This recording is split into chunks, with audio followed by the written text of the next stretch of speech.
Hi, welcome to the Jenn Hayward Show. I'm Jenn Hayward, and we have a very special guest today, Jesse Reynolds. I'm going to bring him right on. Hey, Jesse. Hey.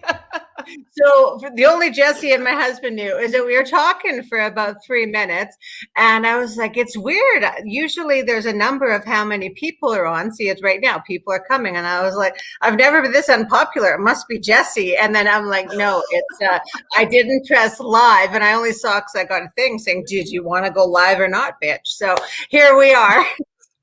Good thing they give that feature. How many people have been like chatting for an hour and then they're like, oh shit. Oh yeah, my husband did that once, and he drinks a beer for his thing. Yeah, and so he's like, I guess I have to drink another beer, so it's not good consequences. So for anyone, and I'll mention this a few times, who's watching from my personal page, go to the Jenn Hayward Show on YouTube or onto the Facebook, the Jenn Hayward Show. Then you can interact with us. If you're watching just from mine, you can make comments, but we can't see it. So, if someone goes and does that, writes a comment, I'll show you up. But we have a lot to talk about, and then we will promote the shit out of this after because it's Jesse. So as I was saying, Jesse Reynolds is a comedian, an actor, talk show host, a podcast host. He used to be a radio personality until they went okay, we'll talk about that in a second. We'll talk about it now. I never listened to you because I don't enjoy that music, right? Like I love you, but I'd hear it when the kids would be in the car and they'd be like, "Hey, we're listening to the right." I'm not going to even give the station the name. And then you guys, there was a big thing and they let go because they wanted to go. They had people from the States on, right? Yeah, and that's not true, Jen. I know you listened until you realized we were never going to play your request Footloose. And then you're like, I'm done with this shit. I'm dead. Well, yeah, I did ask often, could you play Footloose, Footloose, Footloose? And they never did because pre-programmed to like Britney and a bunch of girl, I had to fight hard to get one Britney song on, and that lasted like 3 weeks. But because you and Britney are old now, dear. But then I was one morning, I just when I drive some of the cars for my courier company, and I was in the van, didn't have Bluetooth, and I was like, I guess I have to listen to the radio, not my own music. And I was flipping through, and then they were talking on that station, and I was. They were doing like a call, like a prank call. I was like, well, that's lame and immature, but whatever. But then I realized what it was. And I was like, oh my God, I'm so glad you're not part of this because like, it was awful. Do you know what I'm talking about, what they do? I do, They get it from like a jilted lover or something. So it's like catching a man cheating and it's like literally ruining families on the air. I was like, I don't think this is a good thing. So yeah. Well, I think the real joke is on anybody that is listening to those calls and thinks that they're actually real. That's all I'll say. Oh, that's me. I thought it was real. And I was like, wow, this guy's, so it's acting. Ooh, that's even worse. Well, think about it. In this day and age, that kind of bullying is not cool. So if they weren't actors, it wouldn't fly. So you have taught me things. I'm playing with the filter. I really should have put makeup on. That's even bluer. Oh, that's good. All right. So again, if you're trying to talk to Jesse and I, you got to go to the Jenn Hayward Show, the business page. Otherwise, you can just listen on my page. But I hate it when people are typing and go, why aren't you acknowledging me? It's because you can't see it. I use StreamYard. I don't know why. Well, the comments come through? Because I've never used this StreamYard. So far, it's great. But do we see the comments here? That's why you're saying you have to go to Facebook. Yeah, on Facebook or YouTube, you can do it. But from our business pages, it won't tap into your personal page. So that's why. We can, and as soon as someone moves to the Jenn Hayward Show, either YouTube or that, I'll even show you it goes on the screen. It's actually really neat technology for someone like me. It looks all professional and stuff, except for the no makeup. Yeah.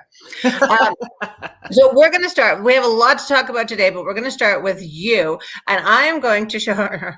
Oh, you know what? I can tell the 3 people dropped off, and I bet they're going to go bloop right over there to the Jenn Hayward Show because they. Let's hope so. Under 5 minutes and we're already losing them, Jen. I don't know. It's like a stand-up night.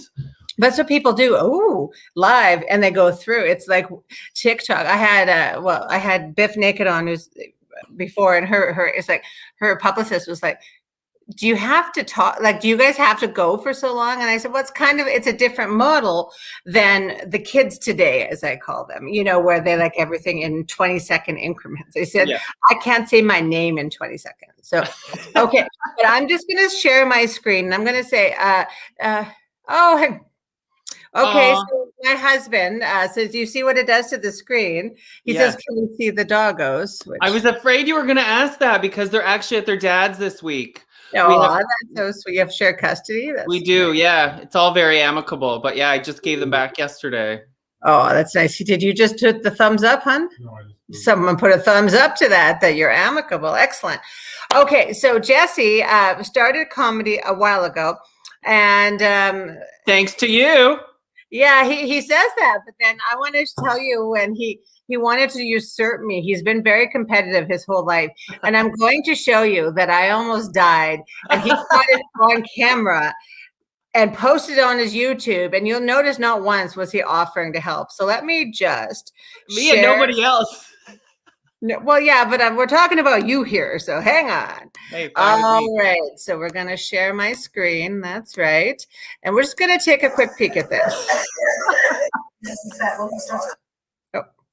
I'm gonna bring my next act up to that. COVID. This has never happened in my 7 years of comedy.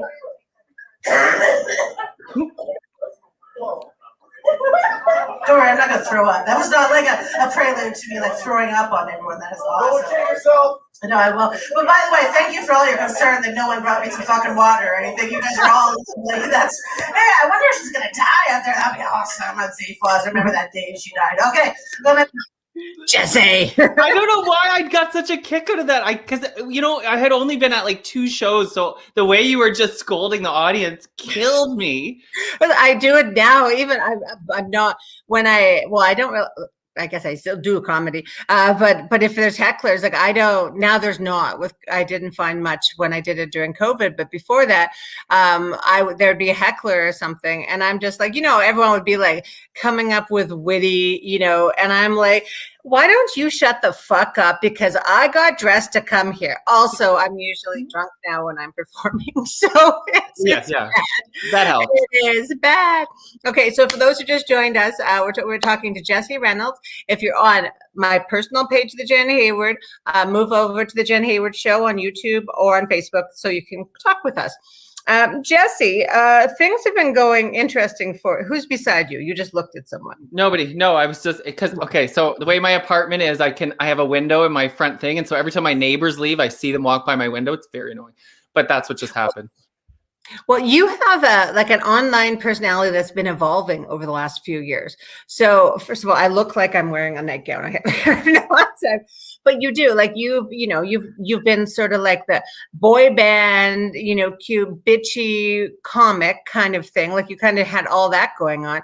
And I don't know, like if now it's because you're 24, that you're like going into softcore porn. Like what is going on with your photos every now and then? And I'm like, I used to wear pretty provocative clothing, but that's because my boobs were the size of your head when I was bigger. But so what's going on? Is it like you're just lonely, or is it acting like, no, I'm legitimately not the lonely part, but is it a part of like the acting to get more attention, to get auditions, or what's up with your butt?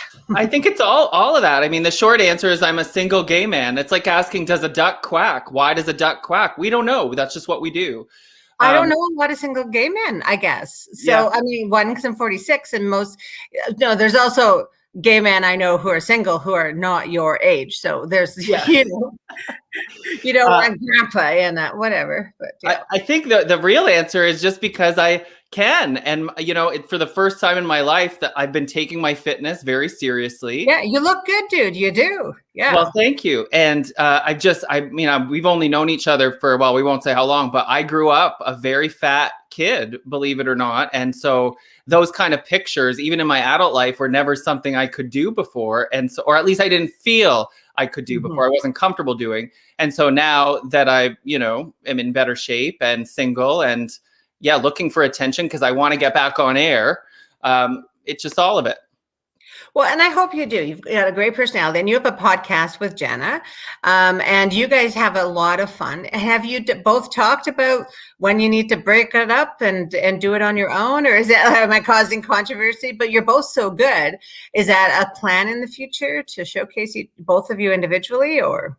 Well, you'd have to ask Jenna, but she never thought, neither of us thought that we'd still be doing this. I mean, when our show ended on the radio, we were like, oh, everybody was saying we have to do a podcast. So we kind of were like, all right, thank God for John Milkey, who sort of forced us into it. So great. Yeah. He's so great. And, you know, the two of us are a bunch of drunk messes. We didn't know the first thing about it. So he really helped us get it started. And it's been going well. So here we are almost 3 years later, still doing it.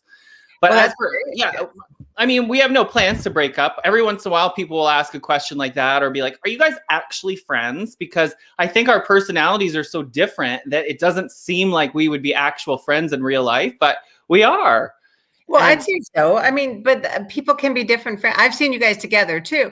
Anyone who can have a great dialogue and respectful is a good fodder for friendship. Anyone who understands and who, I have lots of friends who are people who, you know, like who like I can be friends with people completely opposed politically to me, and I am. And do I do much with them? Not really. Like, do we steer clear of a couple topics? Sure. But if you like to have fun and talk about stuff, I mean, God, let's not keep throwing everyone out because we're not ideologically full. You know what I mean? But Amen. I mean, look at Josh and I. My husband and I have been together 23 years. We don't even like the same TV programs. And we only have one TV. Our entire life, we've only ever had one TV. That was our rule. And we kept to it. And we have nothing in common except for like that I'm really hot and he likes that and I like that too. No, but you know what I mean? Like opposites can attract in business and in podcasts. So yeah. I mean, I'm sure the tantric sex helps, right, Jen? Absolutely. Yeah. Yes, that is us to a T, especially when I was big. Yeah. But I also think like two of you would be too much for a show. And I think of that like, you know, and two of her, it would be like, well, again, using the marriage metaphor, two of me, nothing would be clean ever. No one would be nice and everyone would be fighting all the time. But two of Josh, nothing would get done. So you need that combo, right? Like the yin and the yang. So you and Jenna work well together, which is nice. Like you and I are not alike, but we're both alike in some ways. We probably creatively, we both want our own way, I think. And we're nice people. You have a little bitchiness to you, but you don't. Do you know what I mean? You on stage, you pretend you do, but you're a fucking nice dude. So, You know who my on-stage persona is inspired by? Is Buddy Cole. Now I'm really dating myself. Josh is laughing at you. But that's who I sort of see myself as in my stand-up is like a modern Buddy Cole. And so I'm nicer than my on-stage persona in real life, but I can be a savage bitch, of course. That's why we're friends, Jen. Are you worried about cancel culture? You know, it's funny. Jenna actually always talks about this gay cloak of armor I have. And I don't know how long it'll last, but it certainly was in place when we were on air because other jocks on the station would get complaints for the stupidest little things. And I could come out and say something terrible or call some celebrity fat or anything. And nobody would say a peep. And so Jenna always says it's because you got the gay cloak of armor. They can't touch you. So I have been worried about it. So far, I've been safe. I don't know. I've been worried for you. There's a joke. I'm not going to say it here, but there's a joke you do, and I'm sure you know it, that I was like, oh, someone's going to hear it one day and take it the wrong way out of your persona about the, you know. And, well, I don't know. There's a couple. Is it a fat joke? No one cares about that. Is it the vaginas? No. It's actually about the pride and the flag and the inclusiveness. And because you guys are on the top of the pyramid, so to speak, when it comes to, you know, who has it worse. But however, I say all that. So anyway, just watch out for that joke. It's a great joke, by the way. But well, I want to know which one now, because I have a whole bit on the whole alphabet soup, LGBT, LMNOP. Where does it end? Yeah, when you guys were like, you know, you have the whole thing about the gay man, and you know, and it's, you know, it basically they're letting anyone in now. I think you say something like that. We're the land of I think I just hope you get canceled. Damn it, to my 5 viewers. No, but I worry because I get where you're going with it, but when I listen to it, the way my filter works is I was like, crap, because they're slowly, okay, we're taking out white men but like we're teaching and we're educating, and comedy is one of those interesting vessels that, like I certainly had some ones that I still think were funny that I've had to alter my jokes just because of perceptions. And so I don't think you need to, but it's one that I've worried about for you. No, we should talk after so we can be specific, because I'm curious, but I have worried. What's interesting is I do a lot better in front of straight audiences or, mainstream crowds than I do at gay festivals or Pride. And sometimes people will try to book me for a gay event, and it makes me very nervous because let's face it, I'm a walking stereotype, especially on stage. And sometimes the gay community doesn't like that because we're trying to get away from those stereotypes. But when it comes to comedy, like that's what works. We're cartoon characters. It's different. So it's funny because like I get a little nervous anytime it's a gay crowd, but if it's like a bachelorette party, I know I'll kill. Well, that's, I think, where I was going with it. Yeah, we'll talk after. But I had something like that too when I used to weigh 400 pounds and I'd be on stage and I'd be like, blah, blah, blah, I'm so hot, yada, yada, yada, or whatever, just my persona, like you said, the cartoon character of me. And someone came tearfully to me after and said, like, are you that confident in real life? And I was like, no, I don't try and have sex with 19-year-olds in real life. It's just the persona. It's what I do. I'm actually very insecure. Thank you very much. Now go away. I'm an introvert. But yeah, that's comedy for you. So I just wondered about that, but we'll talk after. Well, we've all had to, as you've been doing this way longer than me, but we've had to edit as we go. And like my friend Kyle Brownrigg, or our friend, he helped me early on. There was the joke I had about at the gym. I couldn't tell if it was male or female. She had a ring of hair all the way around her head. And this was even before the whole transphobia thing really took off. And he said, hey, you should maybe take that out. And this is why. And I did. And he was right. And so I appreciate that. Us good comics that can like look out for each other. It's a good thing. I think it's what it is. And I think I'm noticing the younger generation of comics, they're coming up with a lot more respect, I think, and a lot more, we're just more inclusive society, right? Things have changed, but there's a few bad apples, but I'm not around enough to care. I know. Isn't that funny? It's like, we don't need to go into details, but there's a lot of drama in this community. And it's fun to just kind of sit back and watch. Like, I've never been tempted to get right in the weeds. You have, though. You have in the past. Now you're just too busy. I needed to. I mean, I've thought about it because the other day I said to my husband after I performed, and I was like, I can't believe that I actually used to care what these people thought of me. And it was like, but when I moved here, I was just at my worst for mental health. And so people got the worst of me. And then I ended up sometimes being brought back into drama without really being involved, right? So like someone would call me out for something. That happened. And it was weird when I read it because like half of it was like, what the fuck? And half of it was a little true, but bastardized. Do you know what I mean? Yeah. And it was like this weird thing. So I never fought against it. I didn't say anything. Unfortunately, I had a friend, and I love you, Tracy, if you're watching, but Tracy would just go after, and there would be this big drama that I wasn't even involved in. I wouldn't even know it. Because the person was blocked from my Facebook, except for everyone is like coming and messaging me going, hey, something's going on. So yeah, now when I see it, I don't get in very much, but I will stand up as an ally when I see a young woman being, anything. And right now there's something going on. I don't know if you followed Simone, but she's got some hate going on, and it's racial and it's horrible. And, it's not a comic, as it turns out, but it's not, because I messaged you. Maybe you didn't see it. I picked out who it was. I knew who it was, but but the person I thought was a comedian, so I'm wrong. Okay, well, we'll talk after. But yeah, you know who I thought it was. Yeah, I don't think that person would be even. I don't think bad. Okay. I think that's no. Well, I don't think so. No, I think there's. Well, it's really disgusting. And if anyone watching does follow Simone, go check her update because she posted screenshots of this little coward like begging for forgiveness. Ha ha. Yeah, bye. Well, and the thing, I reached out to her and I said, when I read everything, it was interesting for me to read because I said, like, I'm here for you, anything you need. But his original thing that started the backpedaling and all that, I've been there, not to that extent, but I've been there where I've overtexted. I was obsessive with a few guys in my life, and I've been that person, the psycho bitch kind of thing. I can fully admit that, but it never, ever was anything hatred or filled anything like that. It was inappropriate. It never got to houses or like anything like, you see on movies and things, because I got help. But so when I saw that, I'm like, I almost get that desperation that person is going through, but it very clearly is an incel of some kind, like someone who, it's just, it's scary shit. And that's why we're moving to all this, is that like in a community.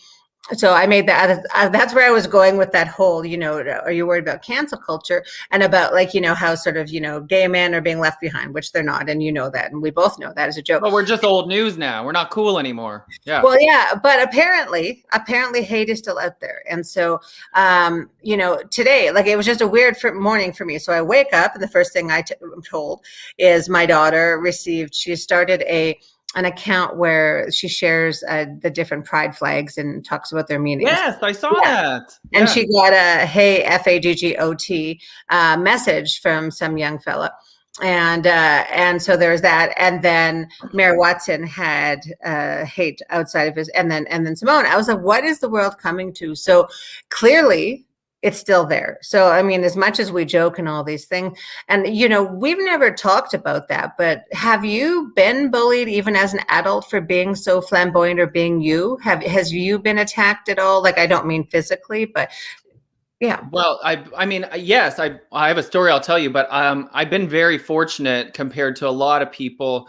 But it makes me sick what happened to Simone and what happened to Jim. Both of those cases, the person is anonymous, right? They're hiding. And I think that says everything we need to know about them. It's like, you can't even say it to their face. So they know it's wrong, and they're just doing it because they're a little bitch.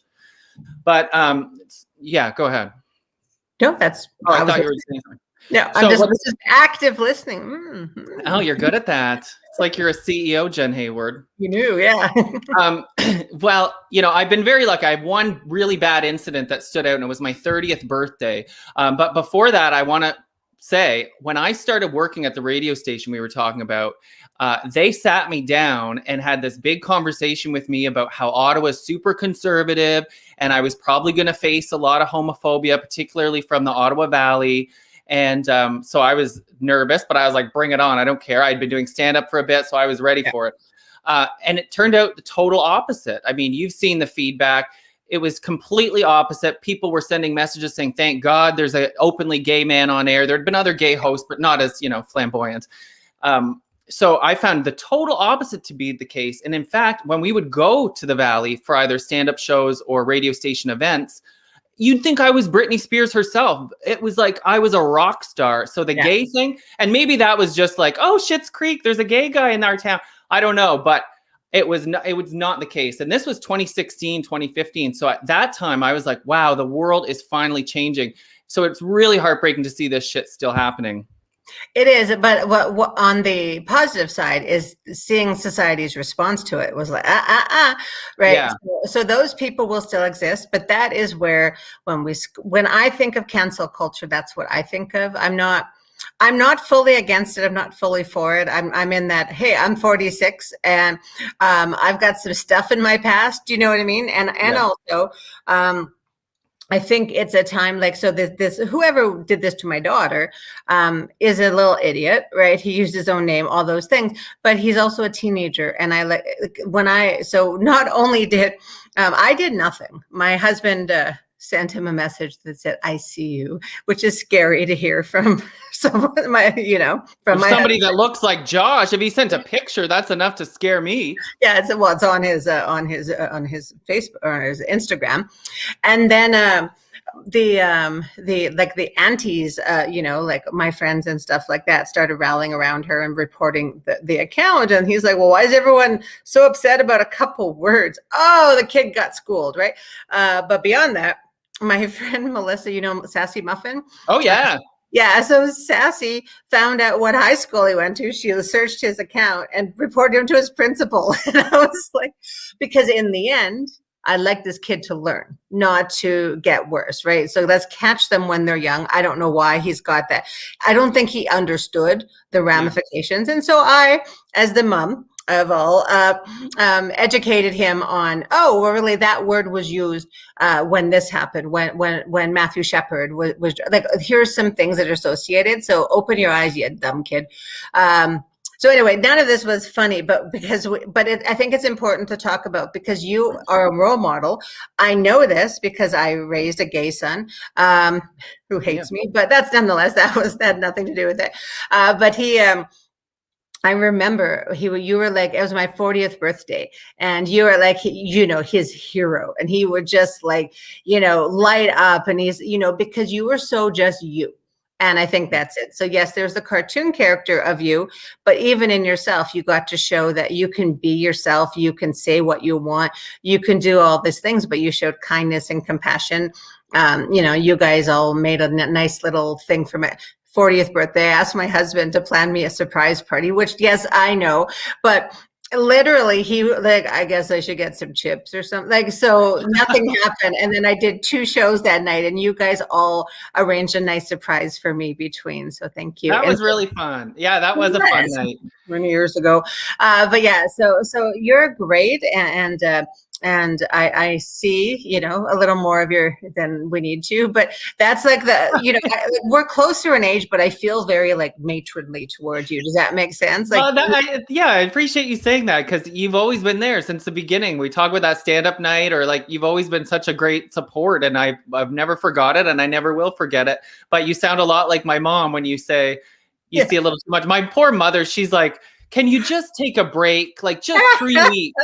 Just take a break. Which, by the way, I'm sorry to hear that she's in a care. I hadn't been following that.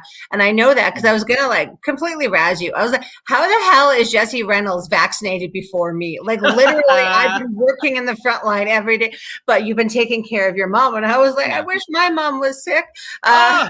No, you don't. Wouldn't take care. Yeah, well, I don't take care of her. She's in Saskatchewan, and she's probably watching it. Yeah. Anyway, but yeah, no, and so that's good that you were able to do that. Did the vaccination, the second shot, hurt at all, or did you? Well, I've only had one so far, so my next one is in July. So they're really spreading them out now. But I knew posting about that was going to ruffle some feathers. I can't tell you how many messages I got being like, "Why did you qualify? This isn't fair." And it's like, people, read the caption. Yeah, it's from the mom. No, it's not. You got a verified sticker from Facebook. You get a vaccine. Yeah, that's why. You have to go through a process. Did Howard like bump you to the top? Yeah. No, I think just so he could open. No, it's caring for your parents. It's so important. Those care homes. Just to be clear, it's not as if, you can just go, or I could have said, hey, I care for my mom, give me the vaccine. It's a registered program through the hospital called Designated Care Providers. So my sister and I had to go for this long, boring training class. We got a badge and everything. So it's like we're halfway between a civilian and a PSW now. And so that's what got us qualified. Now, obviously, they don't want people coming into the hospital if they're going to such lengths to vaccinate all the staff. Now they're going to have someone like me come in and spread it everywhere. No, and it's great. And well, in real time of sadness. And by the way, you also have like 18 siblings. So it's not like everyone can just go, I'm taking care of so-and-so. But my friend moved back to France to look after his mom. And he was just tested COVID positive.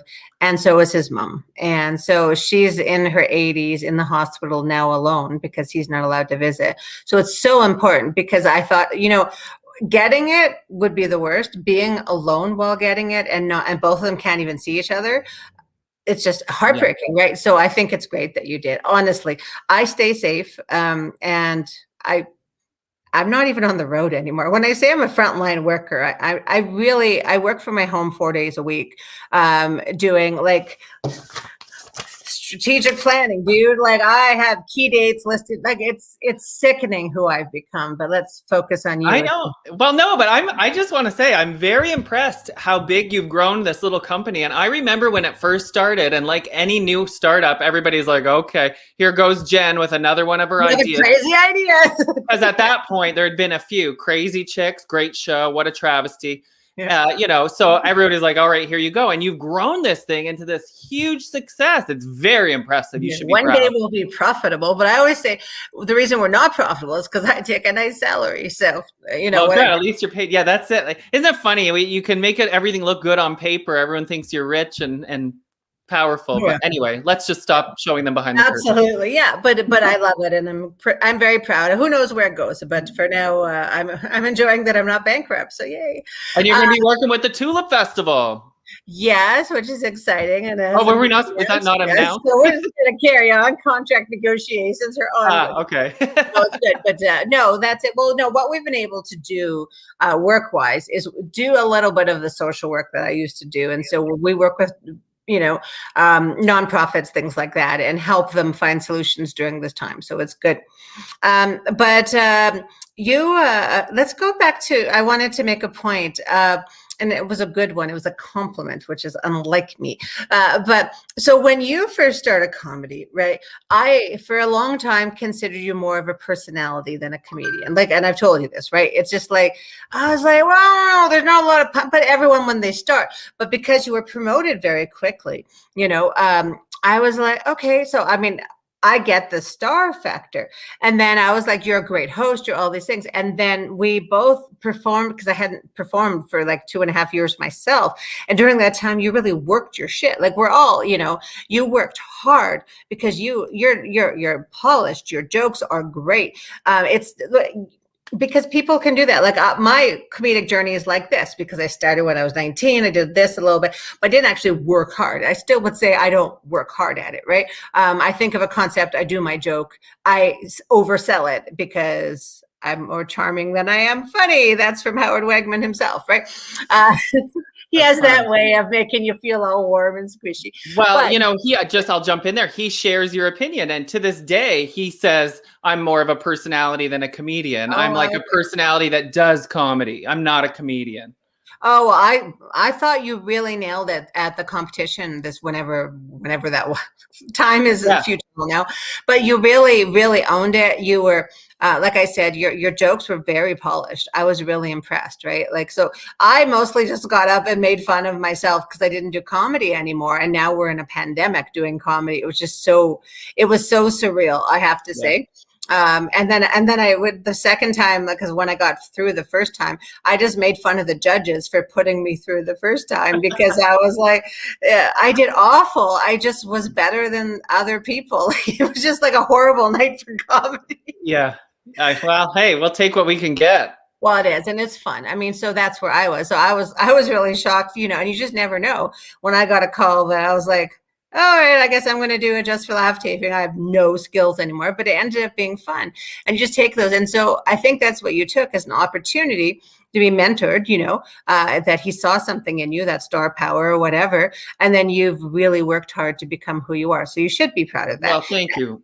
I mean, it helps when we lost the radio show, I no longer had to wake up at 3:30 in the morning. So all of a sudden I had a lot more time to stay up late doing comedy. So practice really does make perfect. And I think the biggest thing for me was confidence. I finally felt comfortable on stage, and you can only get that by doing it over and over and over. Sure.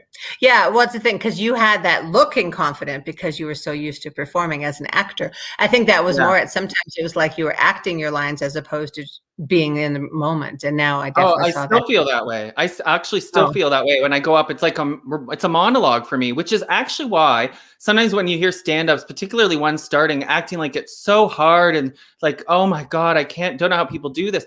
Look at it like a monologue, like you're a character. But I don't know. Theater's been in my life since I was a very young boy. So for me, it's sort of second nature, but I've never really understood the big difference between the two.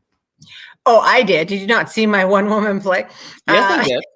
Oh, actually, that one was good, but I mean, it was still me telling my story, so it was more storytelling.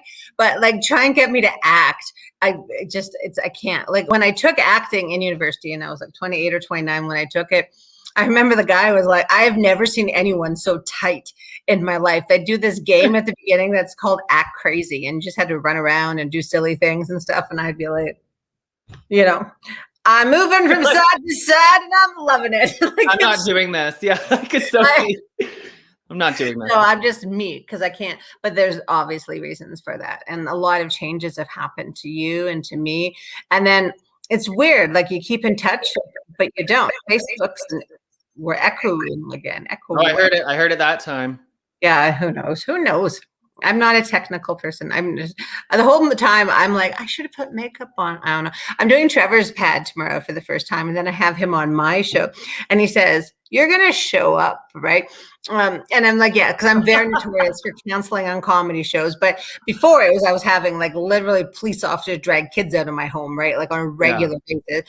And now it's like I'm old. And so I really only signed up for stuff because of Just for Laughs. And then even though the practice rooms were horrible for me, I lost all confidence. I was like, there's 5 audience members here and they're all comics and they already know my stuff and I don't want to do it again and not get it was just like a weird thing. So I don't know. I thought Trevor would be asking if you're going to show up because Rob Pugh just bailed. Oh, I saw that. Yeah, no, I saw that after. I was like, that I didn't see that. I felt bad because I really did support Trevor because I thought, especially at the beginning, he found his voice through all of this. But I'll save that for about him. Yeah, Trevor's great. I wanted to play a little game with you. And, okay. So we're going to both pull. What? No, I'm shushing the echo. Like I have control over. I just love it, by the way. People have been coming and going all night from the thing. So there's probably like 8 people who viewed it, but don't worry. I usually get 300 to 500 by the end, but it's just promoting it. I'm not even looking at the number. I just see Josh's one comment. It feels great, Josh. Thank you. Josh loves this. Okay, so we're both going to go. Do you have your phone or do you have I have my phone, yeah. Okay, so go to your, what is your music player of choice? I have Apple Music. Well, of course you do. You have to have I want Apple so bad only because I want to join Clubhouse to network. That's how excited I get in life. But no, I'm on YouTube Music Premium. Okay, so you have to go. I'm going to go first, and you're going to go to the shuffle all your songs. Every song on your list has to be included. You can't just pick a playlist. And then we're going to go through 5. So I'm going to go first, but I just want to show you. You probably can't see. Where's my... The Britney Spears was my first thing on here. And I only downloaded or added Baby One More Time because you were talking about this free Britney, which, by the way, I don't want to talk about because I did not watch the video, nor do I know anything about Watch Britney. it. It's very interesting. I heard that. I watched it on, by the way, do you know who Amber Ruffin is? No. She's from the Seth Meyers show, but she has the Amber Ruffin show. It's so good. Watch it. Okay, so I'm doing shuffle all. So my first. Oh my God. You know what's funny? This was on a YouTube video I just watched, right, Josh? Ooh. Oh. Then bands. Oh, Crazy Love. Brave by Sarah. I don't know how to say her last name. Oh, I know this one. Early in the morning, I don't know what this is. It says Sublime. What I got. I know this one. Josh? And When Will I Be Loved by Linda Ronstadt. So those are 5. I don't know, it didn't work out. Sometimes because I have like old country and different things, so I like to see my own diversity, but it didn't show up. So, well, all right, let's hear you. But I feel like we could have guessed your age range with all those songs. The first one was the most Jenn Hayward, though. Salt and Pepper. Hello. I love my 80s. I love my 80s. I cannot wait to go to an 80s dance and just go dance. Before I wouldn't, I'm late or whatever. No, I would go dance. I don't need anyone else. I'll just go dance. And with clothes on, because I dance here, but it's different. It's for Josh. It's just for me. And there's the secret to your 30-year marriage. 30, fuck you, 30 years, 23 years, 30 years. What was I? Sure. I reversed 16. Them. I had a few men before. And women. I believe it. Oh yeah. If any of them are still out there, send them my way. I could use one. An old man. Yeah. Okay, so now I have very weird musical taste. I'm kind of an old lady, so I don't know what we're gonna get. Well, let's see. This is just how gay is he? Oh, RuPaul #1. Really? RuPaul Christmas. Okay, that's very not just RuPaul. Oh, Christmas. Here's Your Country, Reba McEntire, going out like that. Okay, that's a classic. Yeah, Reba's too. When I say old country, I'm talking Merle Haggard, dude. Oh, gee, I wasn't born. I don't even know who that is. I wasn't born either. It's Merle Haggard. Number 3, Kylie Minogue, Slow. Kylie Minogue, she did the Locomotion in the 90s. Yeah. Elton John. This is the gayest playlist of all time. I have Elton John too. It's Your song. song. I don't know, a gayer version would be the Moulin Rouge version of that song. Oh, yeah, right. Which is on here too, the whole soundtrack. Okay, the 5th one. I'm surprised if it's not Britney, that's gonna suck. It was Britney! No. Toy Soldier. Never heard it. Oh my God, this is from her song her album Blackout, which is so underrated. All the fans think it should have gotten more success. I'm so glad a Britney one came on. I didn't plan that. I know. I swear. It was fun. Okay, here's the Britney song. I know the Oops One More Time. The other one she did where she was like something. She was like they have a Titanic reference in the song. That's Oops. Oops, I Did It Again. Okay. Then what's that other one? Baby One More Time.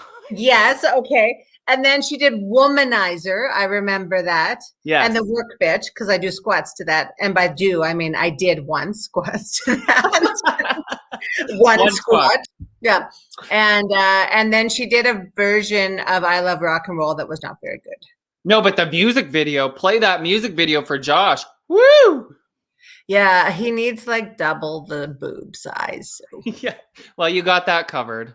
Yeah, he complains still. He's like, remember when?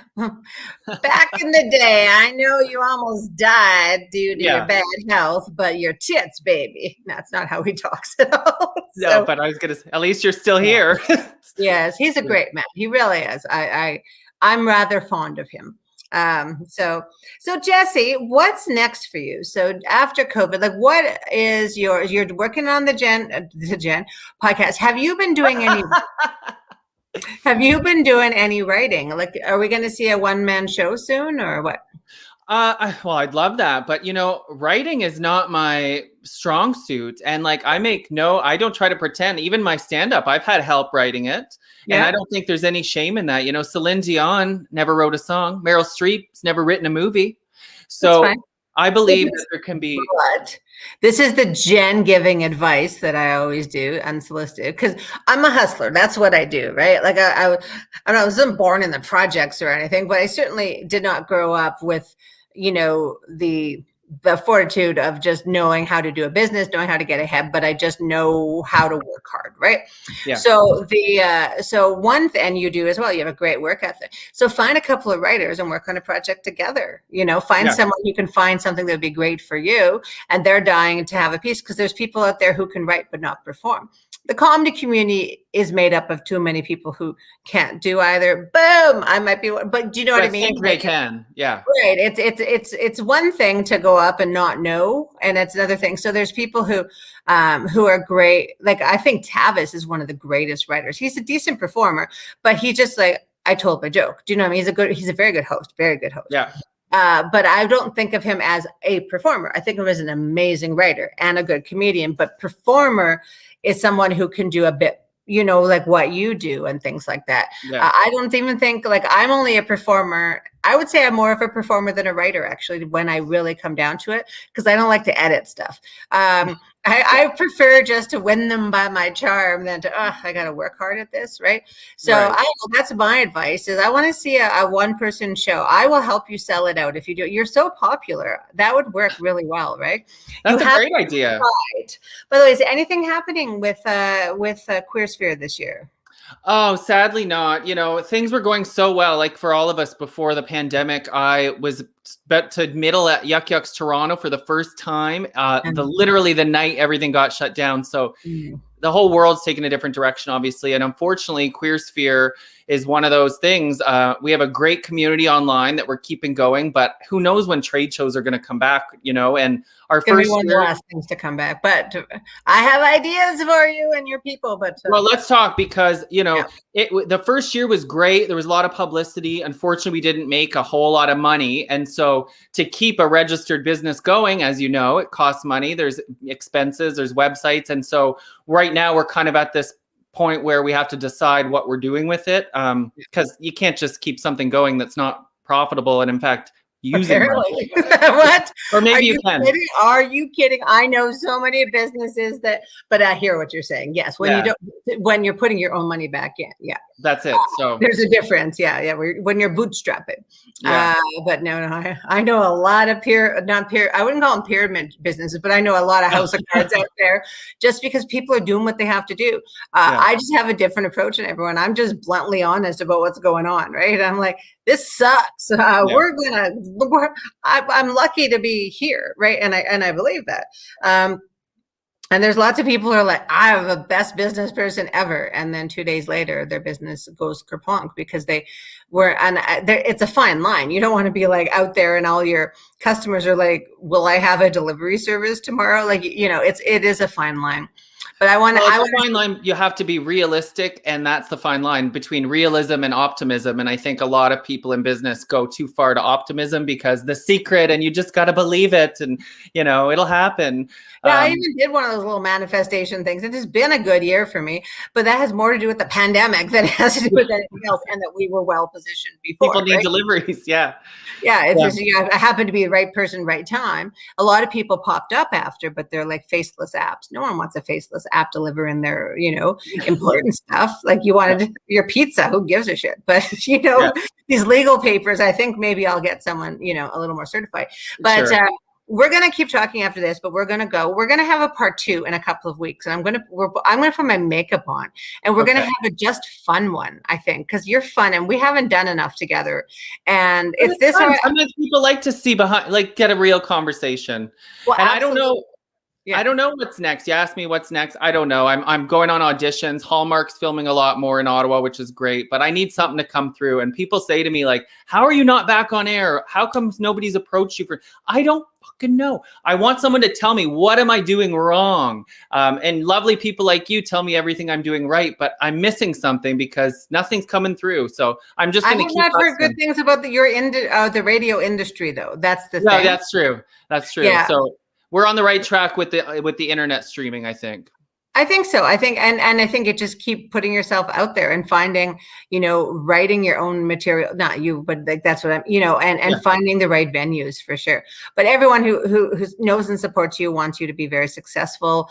And hey, you're a Faces Awards winner, so you're going to do well.